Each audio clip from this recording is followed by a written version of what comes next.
Hello everyone, আসসালামু আলাইকুম। সবাই কেমন আছেন? অনেক দিন পরে একটা ভিডিও নিয়ে চলে আসলাম। যদিও ভিডিওটা অনেক দিন আগের, কুরবানি ঈদের আগের ভিডিও। ঝড় বৃষ্টি মাথায় নিয়ে কিভাবে বাড়িতে চলে গেলাম আর কি, সেই সব কিছুই বলবো আজকের ভিডিওতে। আর হ্যাঁ, আমি কিন্তু সেদিন বাবা মাকে প্রথমবারের মতো না জানিয়ে হোস্টেল থেকে বাড়িতে চলে গিয়েছিলাম। তো এই তো দেখতেই পাচ্ছেন আর কি, হোস্টেল থেকে আর কি বের হচ্ছি। লিফটে আমি একদম ব্যাগ ট্যাগ নিয়ে একদম কীভাবে মানে আর কি আসতেছি, সব হাতে শপিং ব্যাগ, তারপর ফ্রেন্ড সার্কেল দিয়ে নিয়ে আর কি যাচ্ছি।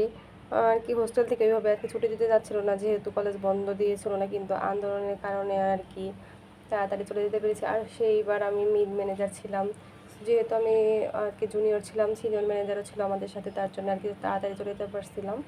তো এই তো দেখেন আকাশটা কি মেঘলা, মানে কি অবস্থা আকাশটা, বৃষ্টি হবে আর কি কিছুক্ষণের মধ্যে আর কি বোঝা যাচ্ছে। তো এই তো গাড়িতে উঠে গেছি, চলে যাচ্ছি।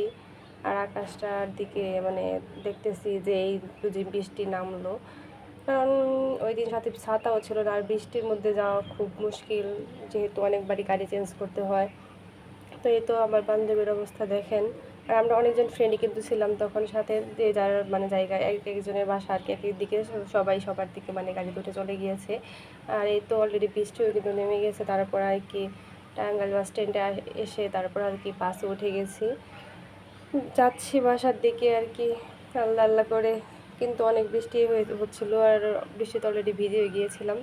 আর দেখতেই পাচ্ছেন কী পরিমাণে আর কি বৃষ্টি হচ্ছে। তো ভিডিও করতে করতে আর কি দুই বান্ধবী গল্প করতে করতে যাচ্ছিলাম। আর সেদিন বাসে মানে লোক মানে আর কি মানুষ কম ছিল। আর বাইরে ওয়েদারটা দেখতেই পাচ্ছেন, অনেক বৃষ্টি ছিল, রাস্তাঘাটও ভালো মানে আর কি ফাঁকা ছিল। তো আর কি যাচ্ছি বাড়ির দিকে। সেই দিন আর কি মা বাবাকে প্রথমবারের মতো না জানিয়ে হোস্টেল থেকে বাড়িতে যাচ্ছি। তো মা বাবা একটু অবাকই হয়েছে যে বলে আসিসনি কেন। আর আমি এই ভিডিওতে কী কী বলতেছি আমি নিজেও জানি না। আর এই তো রসুলপুর বনে আর কি চলে আসছি।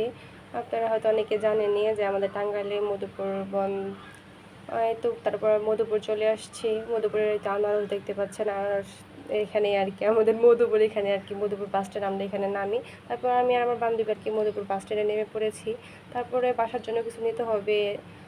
আমি আর আমার বান্ধবী আর কি লিচু কেনার জন্য গেছিলাম, লিচু কিনে নিয়েছি। লিচু কিনে রাস্তা পার হয়ে আর কি আমাদের ধনবাড়ির এই পাশে মানে অটো যেখানে উঠে ওইখানে এসে অটোতে উঠে গেছি। তারপরে তো দেখেন ধনবাড়ি বাস স্ট্যান্ডে চলে এসেছি। নিজের শহর, নিজের গ্রাম, নিজের এলাকা।